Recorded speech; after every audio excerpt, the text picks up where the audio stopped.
Sur le contexte marocain, on peut dire qu'il y a des bonnes pratiques et notamment un bon cadre légal sur l'état civil qui a une portée territoriale et qui permet en effet de couvrir les naissances et les décès de toutes les personnes se trouvant sur le territoire marocain, qu'elles soient marocaines ou non marocaines.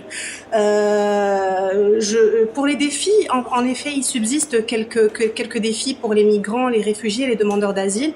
Pour n'en citer que quelques-uns, on peut dire que le premier défi, c'est les naissances en route, qui finalement ne permettent pas l'enregistrement des naissances au Maroc, puisqu'elles se produisent en route et que les personnes ne peuvent pas revenir dans ces pays-là et déclarer les naissances. Il y a également les naissances hors hôpitaux.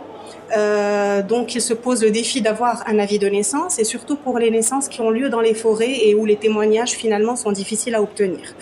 Il y a la question aussi de la rétention des avis de naissance qui revient assez régulièrement de la part d'hôpitaux publics qui ne délivrent pas cet avis de naissance pour des enfants, pour les enfants qui sont nés et dont les parents n'ont pas pu payer les frais. Et dernier point que je pourrais aussi évoquer comme défi, c'est que, comme vous le savez, les réfugiés et demandeurs d'asile ne peuvent pas s'adresser aux ambassades de leur pays d'origine et de ce fait ne peuvent pas demander certains documents ou la transcription des documents de naissance, etc. Le travail du HCR au Maroc, justement, entre autres, se concentre sur ces défis-là pour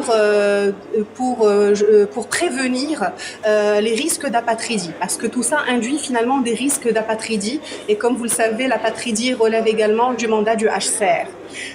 Pour remédier à cela, nous mettons au service des demandeurs d'asile, des réfugiés, mais également des migrants, les services d'un partenaire légal, d'un avocat, qui va assister ces personnes s'il y a des obstacles au niveau de l'enregistrement auprès des officiers d'état civil, mais également au niveau des tribunaux pour des déclarations tardives de naissance.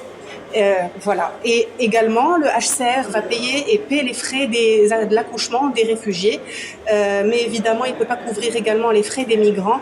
Et donc là, il faut réfléchir ensemble avec les secteurs concernés pour essayer de trouver des solutions.